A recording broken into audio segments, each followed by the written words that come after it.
Banyak orang kan menunda hajinya walaupun sebenarnya dia punya harta ya untuk jalan-jalan yang lebih cepat, entah itu plus atau yang lainnya.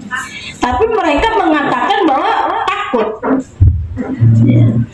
Padahal ya berhaji itu kemabrurannya, kalau para kiai, para ulama memberikan nasihat, justru kamu berangkat dengan perasaan hina, pulang dengan perasaan diampuni, itu mabrur.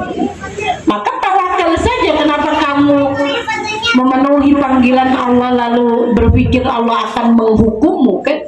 Karena yang dipanggil pasti diberi rizki, tinggal dia membersihkan niatnya, mengatur perjalanan jiwanya, kan gitu. Tawakal diberi sehat, tawakal diberi ya, dan seterusnya. Kemudian kata beliau juga, takwa itu ridho pada apa yang sedang berjalan. Jadi mudah-mudahan Pak Nuruddin dan Bu Nurheni besok ridho terus isinya itu, ya, amin Allahumma amin. Dan mudah-mudahan kemudahan bersama mereka berdua di sepanjang ibadahnya, karena ridho itu membuat apa yang berat menjadi ringan, apa yang buntu terbuka, apa yang gelap menjadi terang, ya. Dan itu yang dimaknai oleh Syekh Fudail rahimahullah, mengatakan takwa itu adalah kamu berusaha untuk ridho pada yang sedang berjalan. Dan yang ketiga, sabar pada yang hilang.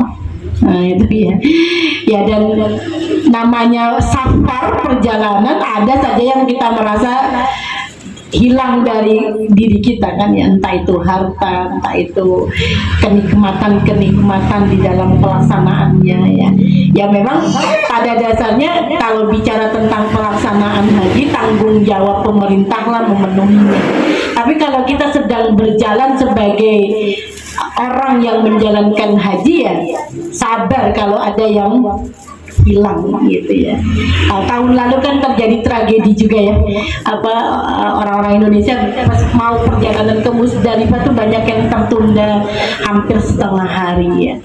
Dan itu perjalanan yang memang harus digeluti dengan kesabaran di setiap etapenya gitu. Dan sabar itu kalau definisinya Rasul adalah engkau letakkan di awal hentakan.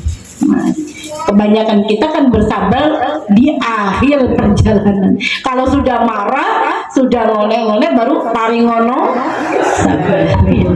Sementara apa yang didefinisi Rasul adalah sabar itu letaknya di awal hentakan gitu. Itu yang memang belajarnya tidak habis-habis, ya. Dan kita merasa betul gagal maning itu ya. gagal lagi di dalam memaknai kesabaran di dalam perjalanan. Jadi ini yang mungkin mudah-mudahan bisa kembali dinikmati oleh Bapak Nuruddin dan Bu Nurheni, untuk kembali merasakan takwa itu sesuatu yang bukan sekedar dogma. Ayo mulai perhatikan, bahkan digerak jiwa yang rahasia, di apa yang terbersit di akal yang orang tidak jangkau, maka hendaklah kamu berhati-hati, ya. Kalau dalam bahasa para ulama bahwa takwa itu menghindari murkanya Allah, ya banyak sekali larangan-larangan yang Allah hadirkan dan Rasulnya juga hadirkan. Misalnya dalam hadis arba'in tuh, la tahasadu wa la tabagudu wa la tadabaru wa la yajlimu wa la yakdibu wa la yahkiruhu. Jangan mendengki, jangan menjadi pembenci. Ya jangan salah ya, di dalam haji tuh kalau sudah nasun-nasunan boleh tetap cari gerbong. Kalau bahasa dunia maya itu sekarang netizen bilangnya haters dan lover. Makanya, dan apalagi orang Indonesia kan sudah dinobatkan netizen terjulid sedunia, ya. Sedunia loh itu, ya. Maka kata Rasul, jangan jadi pembenci, apalagi mengajak untuk membenci. Wala tadabaru, jangan membelakangi.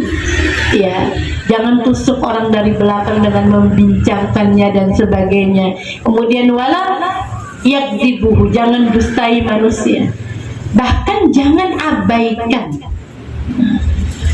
Ya, pengabaian itu sesuatu yang dalam agama sangat tidak dibenarkan. Ya, bahkan sekedar kamu berbisik di tengah orang ramai itu offside kalau bahasa bola ya, karena kamu menjadi eksklusif padahal ada orang lain di sekitarmu yang boleh jadi menjadi berprasangka menuduhmu kalau itu membincangkannya. Jadi dalam Islam itu komplit sebenarnya untuk kemudian kita melewati perjalanan harian kita dengan bekal takwa, apalagi ketika kita berada di dalam dua kota suci yang menjadi puncak dari pelaksanaan rukun Islam yang berjalan di seorang mukmin. Dan ini sekedar menggugah saja bagi, terutama bagi duyufullahu duyufur rasul Bapak Nuruddin dan Bu Heni pasti akan banyak cerita perjalanan ruhani yang akan berlaku di sana. Nikmati betul sambil perlahan-lahan mengambil iktibar, pelajaran, hikmah, bawa pulang sebanyak-banyaknya untuk kembali menjadi pribadi baru yang lebih dicintai ya. Karena kemabruran itu pada titiknya punya makna dua ya. Yang pertama adalah suci, bersih, kemudian yang kedua makbul, diterimanya amalan kita sepanjang ibadah di tanah suci.